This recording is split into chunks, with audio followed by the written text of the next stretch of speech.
위원장님과 여홍철 교수님께서는 무대 아래로 내려가 주시면 감사드리겠습니다. 네, 우리 원주에서 진짜 대한민국을 완성해 보려고 합니다. 원주의 전통이자 자랑인 한지로 만든 꽃들입니다. 한 송이의 꽃으로 진짜 대한민국을 완성해 보겠습니다. 여러분, 이재명 후보께서 원주 시민 여러분과 함께 진짜 대한민국 완성하겠습니다. 뜨거운 박수와 함성 부탁드립니다.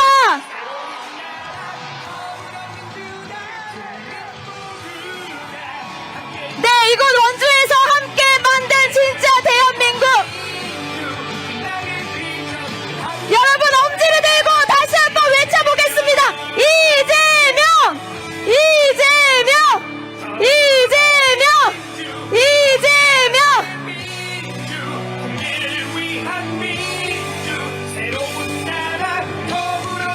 네! 함성!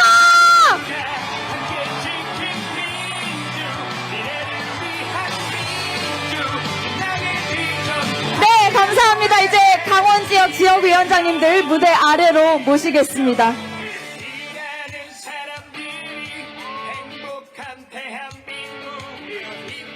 네, 이렇게 원주의 자랑인 한지로 진짜 대한민국 지도를 완성해봤습니다. 다시 한번 소개해드리겠습니다. 원주에서 진짜 대한민국을 시작할 이재명 대통령 후보의 힘찬 연설이 시작되겠습니다. 원주 시민 여러분, 인사드립니다. 더불어민주당 대통령 후보 이재명 반갑습니다.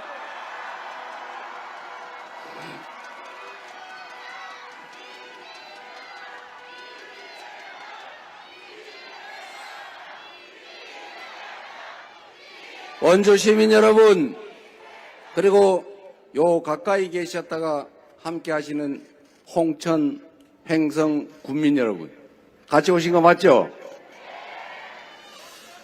그런데 가급적이면 좀 넓은 터이다 하시지 이 좁은 데다가 이 많은 분들 오실 걸 몰랐던가 봐요.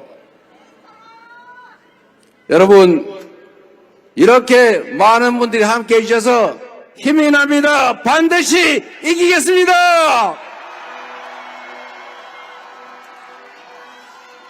우리 송기현 의원님, 그리고 여러분이 열심히 하셨겠지만 떨어뜨리고만 여준성 위원장님, 잘 키워서 잘 부려먹기 바랍니다.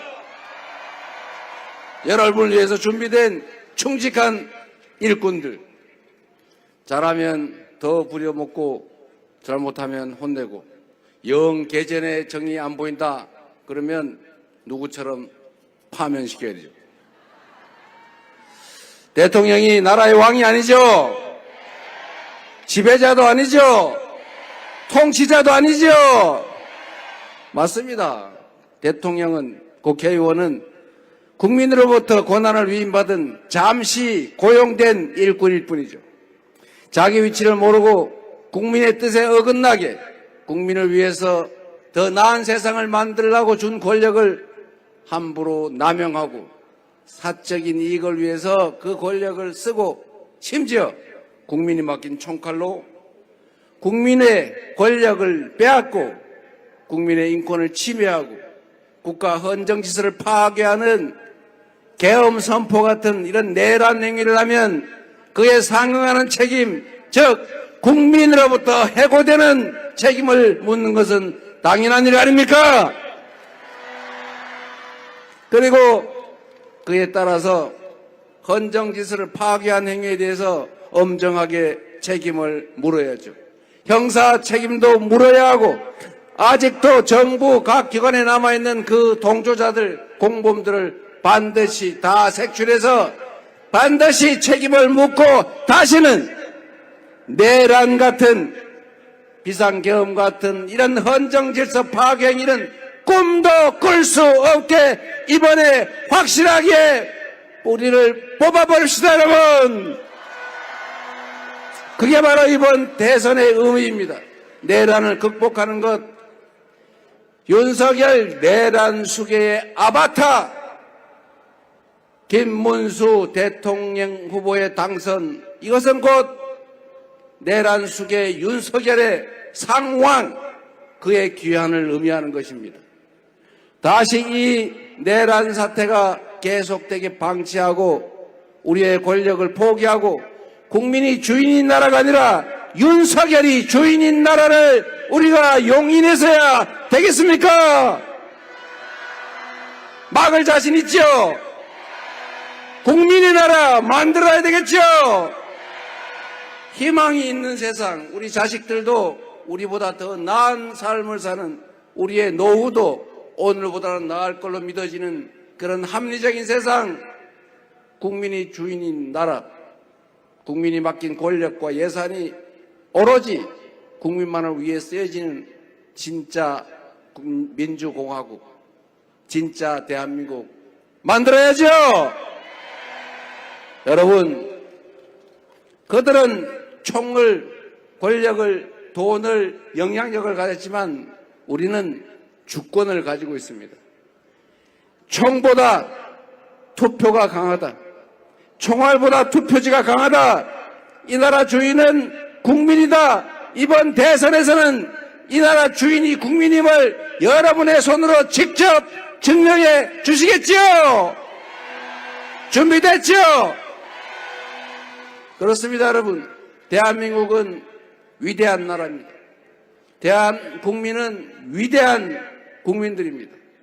독재를 이겨냈고 IMF를 집집에 있는 금을 다 털어 나라에 내놓으면서 IMF를 이겨냈고 박근혜의 국정농단을 촛불을 들어서 단 한 명의 희생자도 피 한 방울 흘리지도 않고 유리창 하나 깨지 않고 깨끗하게 쓰레기 치워가면서 그 권력자를 권력에서 끌어내리지 않았습니까? 세계사에 없는 위대한 아름다운 평화혁명을 해내지 않았습니까? 그리고 12월 3일에 그들이 군대를 동원해서 민주공화국을 짓밟으려 했지만 맨손으로 장갑차를 맞고 총구 앞에 버티면서 유튜브로 병사들의 얼굴을 찍으면서 우리가 싸워서 그들을 진압하지 않았습니까? 우리 국민들은 무엇이든지 할 수 있는 엄청난 역량을 가진 위대한 존재들입니다. 새로운 나라를 향해 가야지요. 경제적으로 10대 강국이라고 하지만 이제 5대 경제 강국을 향해서 나아가야죠. 5대 군사 강국 아닙니까? 확고한 국방력을 바탕으로 대화하고 소통해서 서로 공존하고 공영하는 평화적인 한반도 만들어야죠. 여러분, 원주는 안보 도시죠. 국가 안보를 위해서 강원도가 희생됐고 원주도 마찬가지 아닙니까? 그런데 여러분, 안보가 뭡니까? 우리 국가 공동체를 지켜내는 것 아니겠습니까? 안보의 핵심은 싸워서 이기는 게 아닙니다. 더럽고 비싼 평화일지라도 싸워서 이기는 것보단 나은 것입니다. 싸워서 이기는 것보다 싸우지 않고 이기는 것이 중요하고, 싸우지 않고 이기는 것보다 더 중요한 것은 싸울 필요가 없는 평화 상태를 만드는 것, 그게 진정한 안보이고 그렇게 만드는 것이 안보 역량 아닙니까? 안보가 잘 지켜져야 경제도 삽니다. 한반도 리스크, 어떻게 주식시장 주가가 개발도상국보다 훨씬 낮아요. 정상적으로 평가만 돼도 대한민국 주가지수는 5,000포인트를 넘길 수가 있습니다. 경제는 보수 정당이 잘한다는 한때 믿을 수 없는 속설이 있었죠. 그런데 여러분 잘 기억해 보십시오. 보수 정당이 집권했을 때 주가는 떨어졌어요. 민주정부가 집권했을 때는 주가가 올랐습니다. 왜 그러냐? 이제 전 세계 경제가 다 연결되어 있습니다. 과거는 대한민국 경제가 독립되어 있어서 정부와 정권이 좀 분탕질을 하고 불합리하게 해도 밀어주면 밀어주는 대로 잘 됐습니다. 이제는 대한민국 경제는, 개방된 대한민국 경제는 전 세계와 연결이 돼서 불합리하게 규칙을 어기거나 주가를 조작한다든지 불평등하게 또는 흐름에 어긋나는 잘못된 산업 경제 정책을 취한다든지 하면 바로 어그러지게 돼 있어요. 그래서 경제가 나빠지게 돼 있습니다. 전 세계 경제가 비록 성장률이 떨어지더라도 다른 데는 다 회복되고 있는데 대한민국 경제만 우하향으로 계속 빌빌빌빌 떨어지더니 드디어 이번 1분기는 마이너스 0.2%, 오히려 경제가 쪼그라들고 말았습니다. 누구 탓입니까, 여러분? 윤석열을 배출한 국민의힘 이 엉터리 가짜 보수 정당 때문 아닙니까? 경제는 보수당, 속된 말로 개코나. 무슨 경제는 보수당입니까? 보수 정권이 집권하면 경제가 나빠지는 게 이때까지의 객관적인 역사적 사실 아닙니까? 합리적이어야 경제가 삽니다. 공정해야 경제가 삽니다. 시장의 자유를 존중해야 경제가 삽니다. 그런데 완전히 반대로 갔지요. 경제는 민주당처럼 합리적 중도, 합리적인 정치 세력들이 훨씬 더 잘하는 것입니다. 그렇지 않습니까, 여러분? 지금 이 시대는 내란을 극복하는 것, 그건 기본적으로 가장 중요합니다. 그 다음에 해야 될 일, 공정한 사회 질서를 회복하는 것입니다. 규칙을 지킨다고 손해보지 않고 규칙을 어겨서는 이익을 볼 수 없는 그런 합리적인 세상 만들어야 되지 않습니까? 그게 바로 질서유지, 치안을 담당하는 정부가, 국가가 해야 될 일이죠. 그런데 뭘 했습니까? 규칙을 어겨서 나쁜 짓을 크게 많이 하고 불법 이익이 크면 클수록 처벌이 없어지는 나라. 신발짝 하나 훔치면 징역 5년, 7년 살리면서 500억, 700억 전세 사기 해먹고 수천억 주가 조작해서 이익 보고 누구 가슴에 눈물 쪽쪽 뽑아도 결국은 힘 세면 수사도 안 하지 않습니까, 여러분? 이런 주식시장에 누가 투자하겠어요? 내가 살찐 암소인 줄 알고 주식 투자해서 암소 사놨더니 그 암소가 송아지를 낳는데 그 송아지 주인이 당연히 난 줄 알았더니 딴 사람이 주인이랍니다. 이러면 되겠어요? 이게 지금 현재 대한민국 주식시장에서 벌어지는 일입니다. 이걸 고치자는 게 상법 개정이에요. 국민의힘은 상법 개정하겠다 말하고 주장하더니 진짜 우리가 상법 개정했더니 거부권 행사하잖아요. 이러니 경제가 살겠습니까, 여러분? 죽겠지요? 여러분도 죽겠지요? 경제도 죽을 지경입니다. 이래서 경제가 나빠진 거예요. 경제를 살리는 일, 우리 국민들이 먹고 사는 문제를 해결하는 것, 이게 지금 우리가 해야 될 세 번째 중요한 과제입니다. 규칙을 지키는 합리적인 사회, 이거 해야죠. 세 번째로 먹고 사는 문제. 경제는 보수당이 아니라 경제는 민주당이다. 맞습니까? 그러니까 민주당이 집권 가능성이 높아지니까 그 국민의힘 후보가 솔직히 경제 아는 것 같아요. 제가 보기에는 뭔 소리를 하는지 모르겠더라고요. 제가 예를 하나 들어보겠습니다. 누가 그러는데 그분들이 원래 발전의 원자력 비율을 60%로 하겠다고 말했잖아요. 그죠? 원자력 60%. 원자력을 60%로 유지하려고 그러면 원자력 발전소를 몇 개를 더 지어야 되냐? 270개를 더 지어야 된대요. 270개 원자력 발전소를 언제, 어디다 지을 겁니까? 뭐 집집마다 하나씩 지을 거예요? 이게 불가능하잖아요. 그래가지고 공약 다시 나중에 바꿨더라고요. 32%인가 35% 한다고. 여러분, 전 세계가 원자력 발전소는 R200으로 안 쳐줘요. 원자력에서 생산된 전기로 물건을 만들면 R200 글로벌 기업들이 구매를 안 해줍니다. 팔 수가 없어요. 이래 가지고 나라 경제를 운영할 수 있겠습니까? 원자력 발전 완전히 없앨 수 없죠. 필요한 만큼 기저전력으로 써야 되지만 그렇다고 원자력 발전소를 원자력 전기를 60% 하겠다. 이거 도대체 어디서 나온 머리입니까 이게. 이래가지고 어떻게 나라 살림을 하겠어요. 전기 생산에 왜 이념이 들어갑니까? 왜 편을 갈라요? 재생에너지는 진보 정권이 하는 일, 원자력은 보수 정권이 하는 일, 이런 식으로 편을 갈라가지고 국민들을 속이고 있지 않습니까? 어디 우리 민주당이 원자력 안 쓴다고 했습니까? 에너지 믹스가 지금 이재명 후보의 공식 에너지 정책이에요. 필요한 원자력 발전하자. SMR도 필요하면 쓰자. 연구하자. 그러나 대세는 기후위기에 따른 재생에너지다.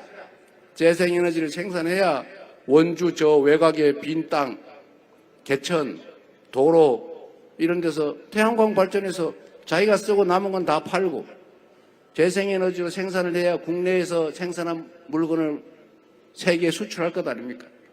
재생에너지 산업도 발전하고 재생에너지가 없어가지고 지금 수출 대기업들이 생산 기지를 해외로 옮기고 있는데 그걸 못 가게 막아야 될 거 아니에요. 그래야 일자리가 생기잖아요. 수입을 대체해야 될 것 아닙니까? 에너지 수입이 지금은 연간 200조 원에 가까운데 이 무역 적자 때문에 흑자 때문에 난리인데 가능하면 국내에서 에너지 생산해야 되지 않아요? 그래 이런 상식을 벗어나가지고 경제에 정치를 섞어놓고 심지어 이념 진영을 경제정책에다가 집어넣으니 이게 나라 살림이 경제가 될 리가 있습니까 여러분? 여러분 우리 민주당이 정치가 경제에 선한 영향력을 끼치는 걸 여러분 지금 보고 계시지 않습니까? 민주당이 합리적인 정당이고 경제정책도 합리적으로 하니까 민주당이 집권할 가능성이 싹 높아진다고 보니까 주가가 따라서 오르지 않습니까?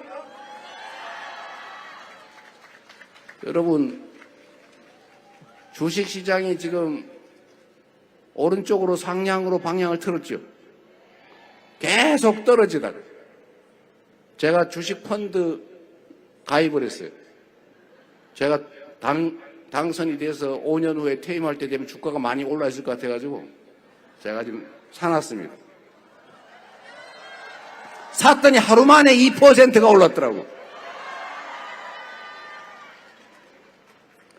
여러분 정치가 경제에 좋은 영향을 당연히 줘야죠. 그런데 정치가 경제를 망치고 있었던 것입니다. 바로 이 전 정권, 그 정권을 배출한 가짜 보수 정권, 극우 이익 집단, 국민의힘이 경제를 다 망쳐놓았던 거예요. 경제를 다시 살려야죠. 망가진 모든 것들, 안보, 평화, 민생, 경제, 국격 다 회복하고 이제 다시 지속적인 성장의 길로 가야 됩니다. 지속적 성장을 해야 기회가 늘어나고 기회가 늘어나야 경쟁이 좀 완화되고 그래야 젊은이들이 청춘 남녀가 남녀로 편을 갈라 싸우는 그 편을 가르는 그걸 능사로 삼고 정치하는 사람들이 없어지는 그런 정상적인 사회 되지 않겠습니까? 이번 6월 3일에는 새로운 세상을 향해서 변곡점을 한번 만들어 봅시다. 여러분 손에 이 나라의 운명이 달려있지 않겠습니까?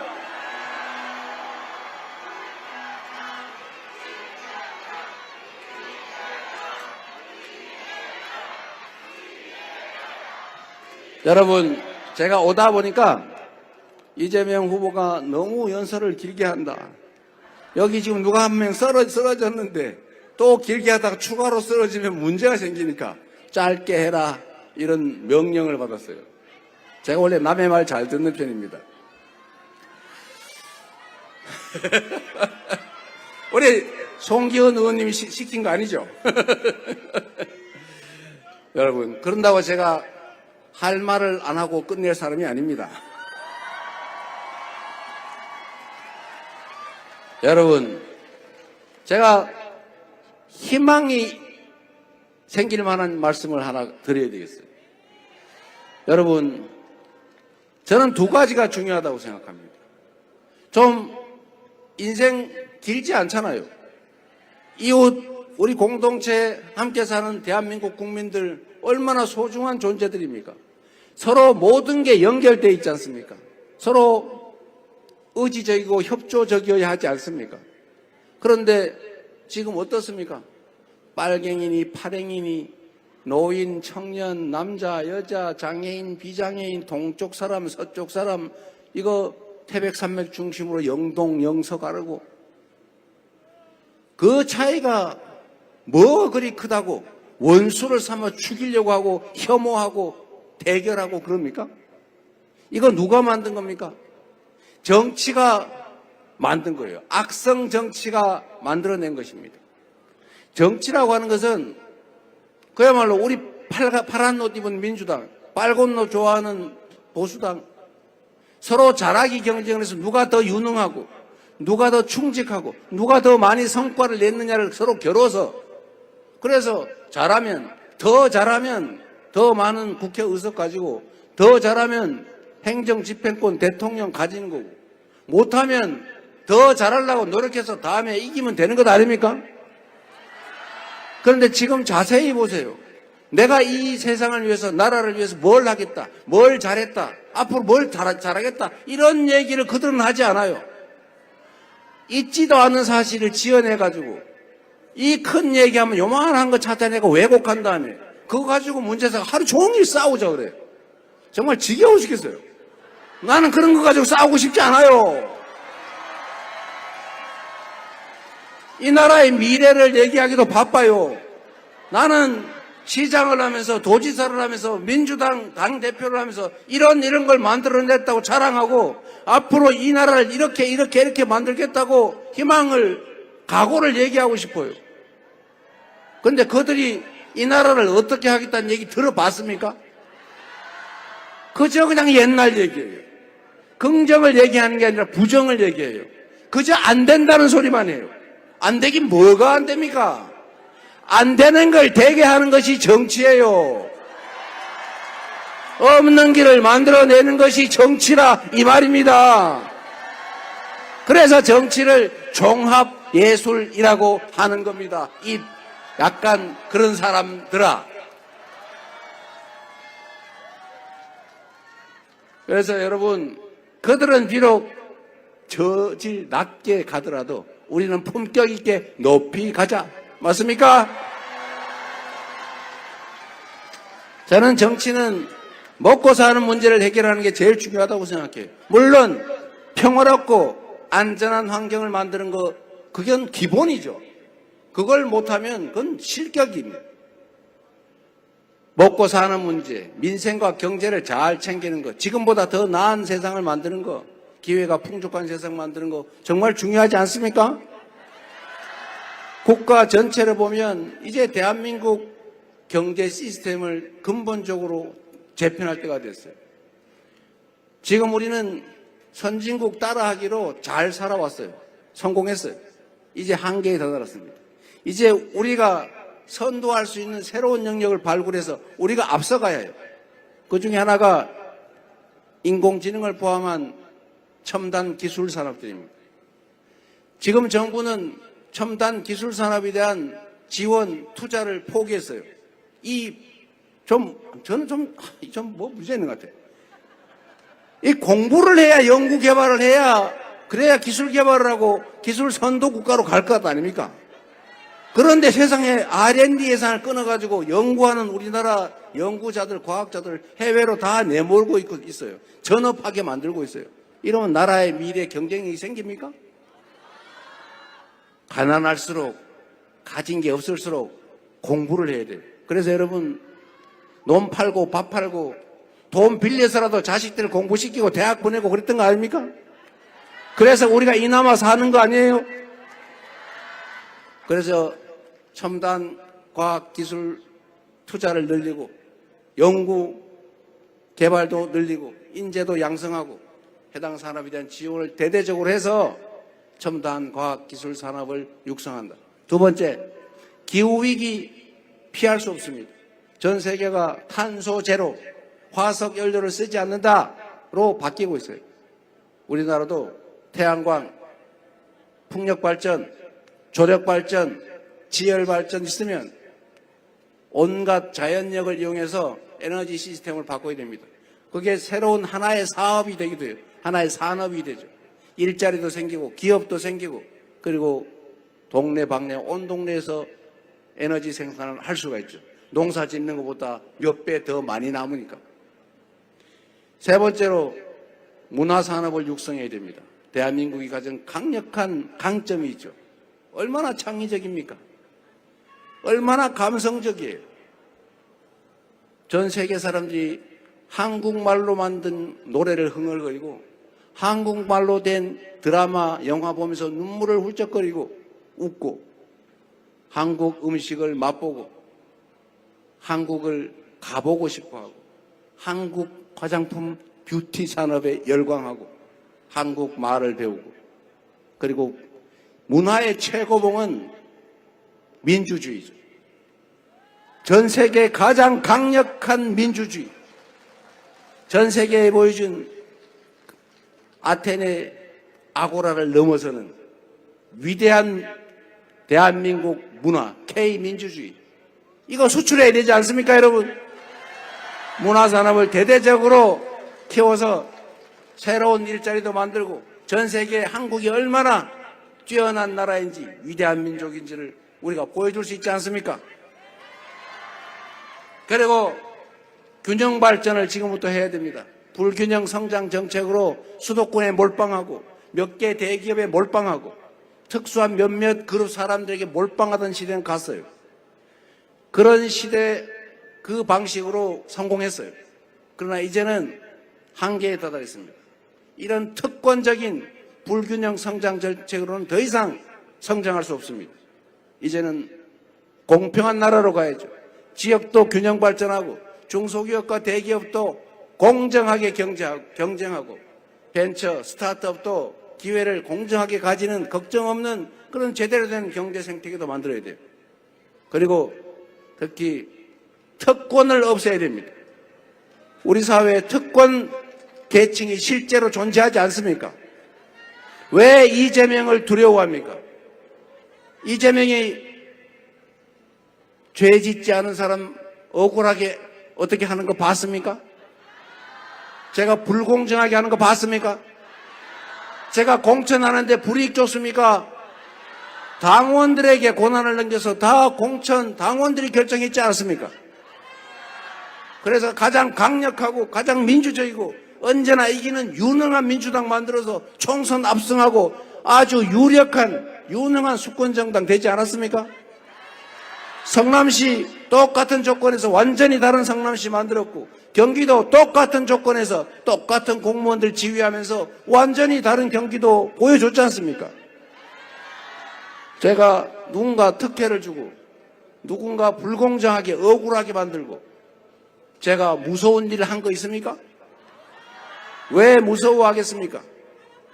기존에 이 불균형 성장 정책을 통해서 특별한 혜택을 받았던 그들이 특혜를 받았던 특권적 지위를 누리던 그들이 이제 공정한 세상으로 진짜 바뀔 것 같으니까 그간의 특권적 지위를 잃을 것 같아서 두려운 것 아닙니까? 이제는 진짜 공정한 세상을 만들어야 합니다. 이재명은 아무것도 가진 것 없이 저 변방에서 아웃사이더 비주류에서 이제 대한민국의 중심으로 들어오고 있지 않습니까? 이거를 불평등하게 불이익 받던 대다수의 국민들은 환영하지 않습니까? 그런데 왜 두려워하고 음해합니까? 독재할 거라고. 제가 언제 독재를 했습니까? 이재명을 두려워하는 이유는 부당한 특권적 지위를 혹시 뺏기게 되지 않을까 해서 오는 두려움이라고 저는 생각합니다. 동의하십니까? 누가 이재명을 무서워해라 라고 하거든. 앞으로는 공정하게 살 생각해라. 공정하게 대우받고 공평한 기회를 누리고 기여한 만큼의 목만 보장되는 정상적인 사회를 그대도 준비하시라 라고 말해 주십시오.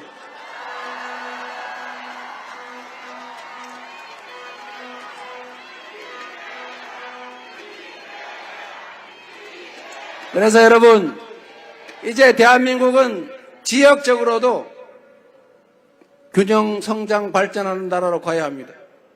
우리 강원도에 새로운 추가적 기회도 줘야죠. 강원도는 국가 안보를 위해서 특별한 희생을 치르지 않았습니까?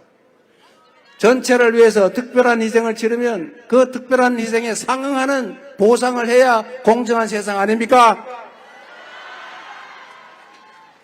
강원도에 대해서도 충청도, 저기 전라도, 경상도 여기에 대해서도 이제 수도권에 몰빵하는 것이 아니라 공정하게, 아니 거기서 더 나아가서 서울에서 거리가 멀면 멀수록 더 많은 재원을 배분하고 더 많은 정책적 지원을 하는 그런 제대로 된 억강부약의 나라를 꼭 만들도록 하겠습니다.